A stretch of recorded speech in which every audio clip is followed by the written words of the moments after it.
Em 1897, um pequeno navio civil superou toda a Marinha Real Britânica e humilhou o almirante T diante do mundo. Durante a revisão naval de Spithead, em comemoração ao jubileu de diamante da Rainha Vitória, o poder marítimo da Grã-Bretanha estava em plena exibição para embaixadores estrangeiros e a imprensa. A Marinha Real, o orgulho de um império, alinhava o Estreito de Solent com centenas de cascos cinzentos. As chaminés soltavam fumaça. Os encaixes de latão brilhavam e multidões lotavam os convéses para testemunhar o que deveria ser um espetáculo triunfante de ordem e dominação. Então, do nevoeiro no horizonte surgiu uma faixa de espuma branca, uma embarcação negra e estreita, não maior que um barco torpedeiro, que cortou a formação em uma velocidade inimaginável. Seu rastro cintilava como uma lâmina sob o sol, enquanto passava direto pelo poderoso couraçado Royal Sovereign. Os almirantes gritaram por perseguição, mas todos os navios que tentaram ficaram para trás. O intruso zigue-zagueou entre as linhas, desapareceu na distância e deixou o orgulho da marinha em total descrença. A multidão havia testemunhado o nascimento de um novo tipo de poder. Aquele pequeno navio chamava-se Turbínia, e o homem que o construiu não era marinheiro nem almirante, mas um engenheiro, Sir Charles Parsons. Charles Algernon Parsons nasceu em 1854, em uma família anglo-irlandesa de cientistas. Seu pai, o terceiro conde de Ross, construiu o maior telescópio da Terra. Sua casa estava cheia de engrenagens, lentes e experimentos. Charles cresceu entre máquinas e matemática. Depois de estudar engenharia no Trinity College de Dublin e em Cambridge, juntou-se às grandes indústrias da época trabalhando em dínamos e sistemas elétricos. Mas Parsons era inquieto. Acreditava que as máquinas a vapor desperdiçavam a maior parte de seu potencial. A cada movimento do pistão, a maior parte da pressão e do calor se perdia em ruído e atrito. Ele queria tornar o vapor contínuo um fluxo giratório suave, em vez de um empurrão brusco de vai e vem. Sua resposta foi a turbina a vapor, um dispositivo que canalizava o vapor de alta pressão através de fileiras de pás giratórias, convertendo calor em movimento com eficiência extraordinária. A ideia não era nova, mas ninguém havia conseguido fazê-la funcionar. O almirante T considerava aquilo impraticável. A indústria chamava de fantasia. Então Parsons decidiu provar que todos estavam errados com as próprias mãos. Para ser sincero, essa sempre foi uma das minhas histórias favoritas de engenharia. Eu mesmo estudei engenharia mecânica e sempre tive uma verdadeira fascinação por turbinas. Há algo de notável na forma como elas transformam vapor em pura potência. Em 1884, ele fundou a Parsons Marine Steam Turbine Company, em Wallsend, no rio Tyne. Projetou sua primeira turbina para gerar eletricidade, e ela teve sucesso produzindo energia silenciosamente, e com muito menos combustível que um motor a pistão. Então, ele fez uma pergunta que ninguém mais ousou fazer. E se o mesmo princípio pudesse mover navios? Os engenheiros navais riram. A turbina gira rápido demais, disseram. Ela destruiria qualquer hélice. Parsons os ignorou. Gastou sua própria fortuna construindo uma pequena embarcação experimental leve o suficiente para carregar uma turbina de alta velocidade e 3 hélices. Chamou-a de Turbínia. Os primeiros testes foram desastrosos. A cavitação destruiu as hélices. As vibrações quase rasgaram o casco. Parsons redesenhou tudo, as formas das pás, as engrenagens, o layout do eixo, até que em 1895. Sua criação deslizou pelo Tyne a mais de 30 nós mais rápida que qualquer navio da Marinha Real. Era a embarcação mais veloz do mundo. Mesmo assim, ninguém acreditou nele. Sem um teste oficial, a Marinha recusou-se a comparecer às suas demonstrações. Parsons percebeu que se o establishment não viria até ele, ele iria até o establishment literalmente. Na revisão do jubileu da rainha no ano seguinte, Parsons fez sua jogada. Enquanto a Marinha Real desfilava diante da monarca, ele guiou a turbina diretamente entre a linha de navios de guerra. Os oficiais ficaram furiosos, mas impotentes. Seus couraçados pesados ficaram para trás, enquanto a turbina passava entre eles como uma vespa em meio a gigantes enjaulados. Na manhã seguinte, todos os jornais britânicos traziam a história. O almirante T não podia mais ignorá-lo. Em poucos meses, a Marinha encomendou seus primeiros destroyers movidos a turbina. Em menos de uma década, todos os grandes navios de guerra do mundo usavam seu sistema. A turbina a vapor havia tornado os motores a pistão obsoletos, e a era da potência industrial entrava em uma nova fase. Parsons havia humilhado o almirante T, mas ao fazê-lo entregara-lhes o futuro. O que começou como a rebeldia de um homem transformou-se em um ponto de virada tecnológica. O mesmo design de turbina que tornou a turbina imbatível, em breve impulsionaria os couraçados da era Dreadnought, os grandes transatlânticos do Atlântico e os geradores que eletrificaram a Grã-Bretanha. Tudo a partir de um conceito nascido em uma oficina em Newcastle, descartado como impossível por aqueles que acreditavam que o progresso já havia chegado ao seu limite. Sir Charles Parsons provou que é a ciência, e não o status, que decide o ritmo da história. E quando a Marinha finalmente o alcançou, o mundo já funcionava com sua invenção. Após a demonstração em Spithead, o almirante T não pôde mais ignorá-lo. No entanto, a aceitação oficial não veio facilmente. Parsons os havia feito parecer tolos diante do mundo, e o orgulho naval demorou a perdoar. A portas fechadas, comitês argumentavam que sua turbina era delicada demais, cara demais, experimental demais para navios de guerra. Eles queriam provas em seus próprios termos, e Parsons estava determinado a fornecê-las. Ele convidou engenheiros navais a Newcastle para verem suas máquinas pessoalmente. Dentro de suas oficinas em Wallsend, encontraram uma visão que silenciou qualquer ceticismo: fileiras de rotores de aço polido perfeitamente equilibrados até a espessura de um fio de cabelo humano, girando silenciosamente a milhares de rotações por minuto. Seus funcionários não eram simples artesãos. Eram especialistas em precisão treinados para trabalhar com tolerâncias inéditas na era vitoriana tardia. Cada pá, cada rolamento, cada eixo refletia uma disciplina que se assemelhava mais à ciência do que à indústria. O almirante T, a contragosto, encomendou 2 contratorpedeiros experimentais, o HMS Viper e o HMS Cobra, ambos equipados com o novo sistema de turbinas de Parsons. Quando os testes no mar começaram, eles quebraram todos os recordes existentes da Marinha.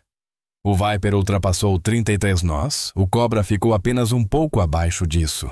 Observadores que antes chamavam as turbinas de brinquedo de inventor perceberam que estavam testemunhando o futuro da propulsão, embora ambos os navios tenham sido posteriormente perdidos.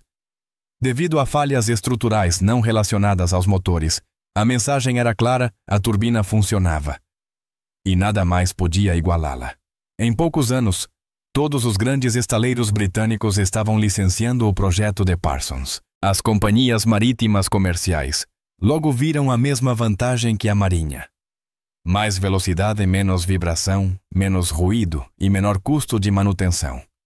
Os grandes transatlânticos adotaram turbinas quase da noite para o dia. Navios como o Mauretania e o Lusitania tornaram-se o orgulho da frota mercante britânica com motores construídos sob as patentes de Parsons. O Mauretania, movido por suas turbinas, manteria o Blue Riband pela travessia mais rápida do Atlântico por mais de 2 décadas. O próprio Parsons continuou sendo mais engenheiro do que empresário. Interessava-se muito mais por refinar a geometria das pás e a eficiência do vapor do que por relações públicas. Passava horas intermináveis em salas de teste, medindo variações minúsculas de pressão, perseguindo frações de ponto percentual em economia de combustível. Cada ajuste no ângulo das pás ou na forma dos bicos resultava em ganhos marginais, mas multiplicados por milhares de rotações, transformavam completamente o desempenho. Ele entendia melhor que ninguém que o progresso vinha da precisão, não da publicidade. Nos primeiros anos do século XX, a turbina havia conquistado tanto a guerra quanto o comércio. O que começara como um experimento no rio Tyne tornara-se o coração pulsante do poder imperial. A invenção de Parsons agora movia não apenas navios, mas também geradores elétricos em usinas por toda a Grã-Bretanha. O mesmo princípio que fazia girar hélices agora girava dínamos. A turbina havia escapado do mar e entrado em todos os lares por meio do interruptor de luz. Seu feito foi tão transformador que remodelou a visão estratégica da Grã-Bretanha. A Marinha agora podia operar frotas mais rápidas, manter maior autonomia e sustentar a vasta teia logística do Império. A Grã-Bretanha industrial ainda funcionava a vapor, mas graças a Parsons agora o fazia com eficiência. Ele havia transformado a própria energia em uma arma. Em 1911 foi condecorado cavaleiro por seus serviços à engenharia. Para um homem cuja carreira começou sendo tratado como excêntrico, foi uma consagração. No entanto, como a maioria dos grandes inovadores, Parsons não se deixou levar pelas honras. Continuou a ajustar, redesenhar e aprimorar, sempre convencido de que a perfeição era uma questão de números, não de medalhas. O mundo só começava a compreender o quanto ele o havia transformado. Quando a Primeira Guerra Mundial estourou, a invenção de Sir Charles Parsons já era a espinha dorsal do poder britânico. Cada grande navio de guerra que deixava os estaleiros de Portsmouth Barrow ou Belfast era movido por turbinas. O que começara como a rebelião de um só homem, no rio Tyne, havia se tornado o padrão definitivo da propulsão naval em todo o mundo. Inimigos e aliados da Grã-Bretanha apressaram-se em adotar o mesmo design, copiando o que a Marinha Real já havia aperfeiçoado. A turbina transformou a forma da guerra. Os navios agora podiam navegar por distâncias muito maiores, a velocidades mais altas, sem se despedaçarem. Cruzadores conseguiam patrulhar metade do globo sem precisar de paradas para manutenção. Couraçados já não vibravam a ponto de destruir seus próprios cascos ao atingir velocidade máxima. Em apenas uma geração, Parsons havia levado a Marinha de motores a pistão barulhentos para uma potência contínua e suave. A Marinha Real, e por extensão, o Império Britânico tornaram-se mais rápidos, silenciosos e quase intocáveis. Mas a contribuição de Parsons não se limitou à guerra. O mesmo princípio da turbina começou a impulsionar o progresso civil com a mesma rapidez. Sua empresa em Wallsend construiu geradores para as primeiras usinas de energia, em grande escala da Grã-Bretanha, fornecendo eletricidade a casas e fábricas. Cidades que uma década antes eram iluminadas por lampiões a gás, agora brilhavam sob luz elétrica produzida por turbinas a vapor criadas pela mesma mente que um dia chocara o Almirante T. No início dos anos 1900, sua firma colaborou com construtores navais como a Cunard e a White Star Line para instalar turbinas em seus novos transatlânticos.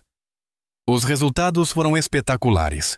Quando o RMS Mauretania foi lançado em 1906, com as turbinas de Parsons tornou-se o navio mais rápido do planeta. Seus motores geravam mais de 70.000 cavalos de potência, um número inimaginável na época. E mesmo assim, ela navegava com suavidade suficiente para que os passageiros pudessem jantar e dançar, enquanto cruzavam o Atlântico a velocidade recorde. Os jornais chamaram-na de o triunfo da turbina. Para Parsons, era a prova de que sua invenção havia conquistado tanto a guerra quanto a paz.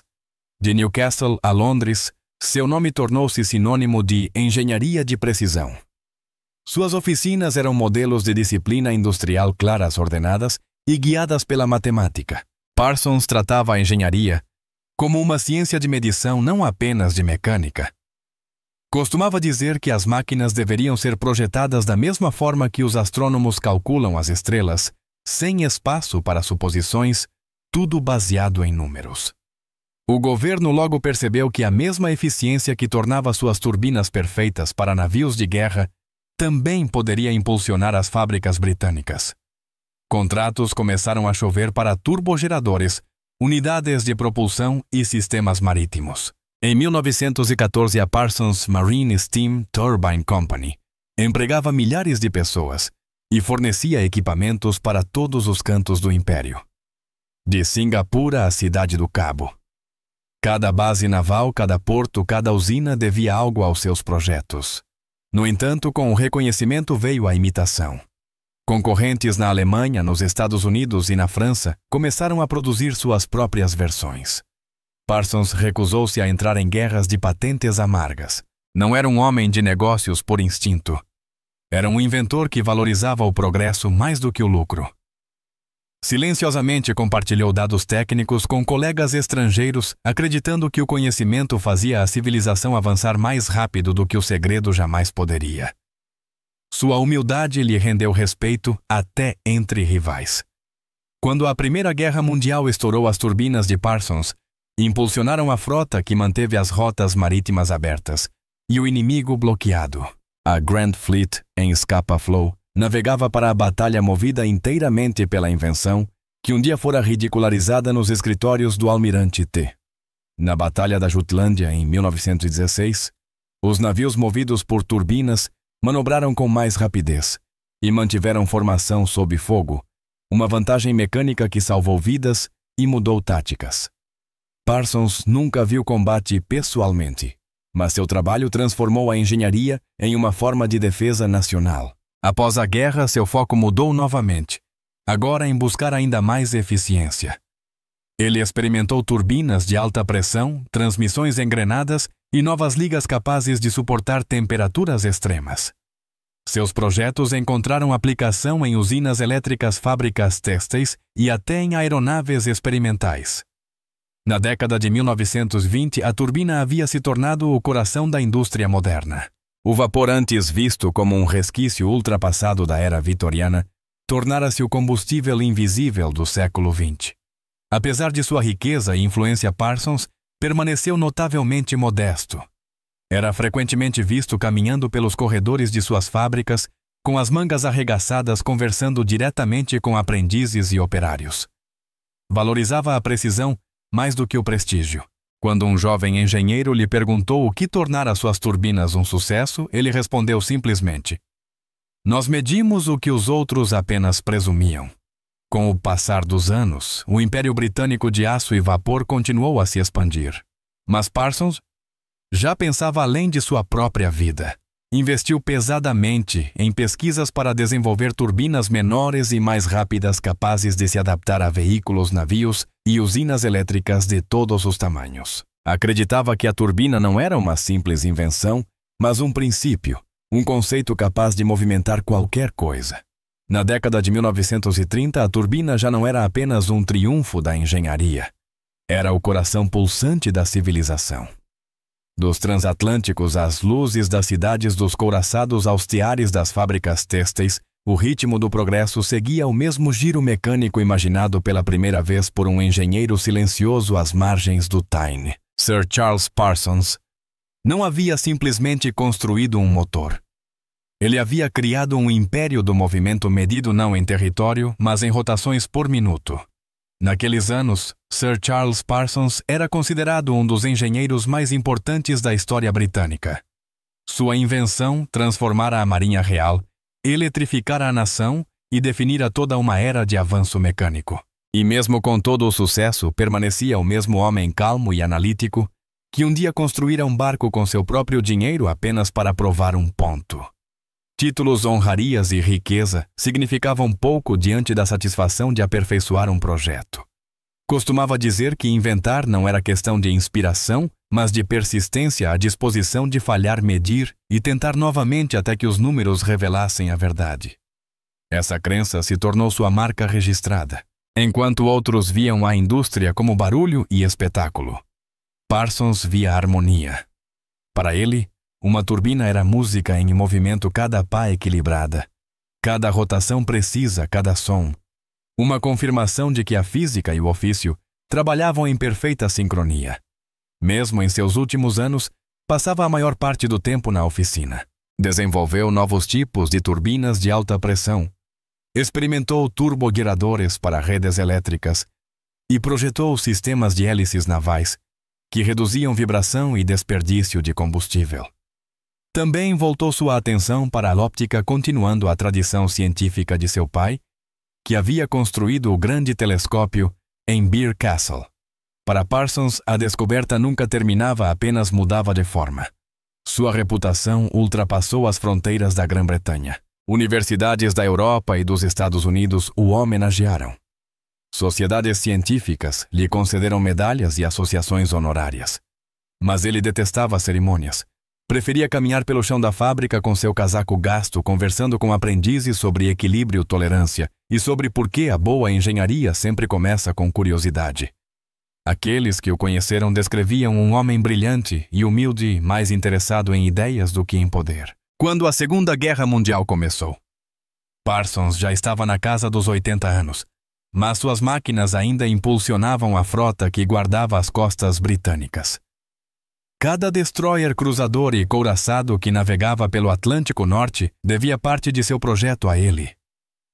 Mesmo os poderosos porta-aviões que projetavam força ao redor do globo eram movidos por turbinas que podiam traçar sua linhagem diretamente até a turbina. Parsons não viveu para ver o fim daquela guerra, mas seu legado continuou lutando muito tempo depois. Morreu em 1931, aos 76 anos, deixando para trás um império movido não pela conquista, mas pelo movimento. Seu funeral foi modesto, assistido por engenheiros marinheiros e operários, que compreendiam o que ele lhes havia dado. Os jornais o chamaram de o homem que tornou o vapor eficiente. Os historiadores mais tarde o chamariam de o pai da energia moderna. Mas talvez o maior tributo esteja em algo mais simples. O fato de que toda vez que uma turbina gira em um navio, em um gerador ou em uma usina, ela carrega sua marca. O mundo ainda funciona segundo seu princípio de energia contínua, transformando o calor em movimento com a mesma elegância e eficiência que ele imaginou quase um século atrás. Nas décadas seguintes, os projetos de Parsons evoluíram para turbinas a gás e motores a jato, tecnologias que impulsionariam aeronaves e moldariam a era moderna. Sem sua base, a transição da propulsão a vapor para a propulsão a jato talvez tivesse demorado décadas a mais. Seu método medição, precisão, repetição tornou-se o alicerce da engenharia do século XX. Hoje, poucas pessoas fora do mundo da engenharia reconhecem seu nome. No entanto, sua influência está em toda parte. Das redes elétricas aos reatores navais dos navios de cruzeiro às usinas de energia, o coração do progresso ainda pulsa no ritmo de sua invenção. Seu legado não se mede em monumentos ou memoriais, mas no movimento na rotação incessante das lâminas que mantém o mundo moderno vivo. Sir Charles Parsons foi mais do que um inventor. Foi um pensador que se recusava a aceitar a ineficiência, um artesão que media a verdade em rotações por minuto, e um visionário que acreditava que a ciência devia servir à civilização, não à vaidade. Certa vez ele escreveu: o objetivo de toda invenção deve ser a eliminação do desperdício de energia de tempo e do potencial humano. No fim, foi exatamente isso que ele alcançou. Suas turbinas transformaram vapor em força, seus princípios transformaram o caos em ordem, e seu legado transformou a Grã-Bretanha em uma nação movida pela precisão. Sir Charles Parsons, o engenheiro que tornou a Marinha Real imparável e o mundo incomensuravelmente mais veloz.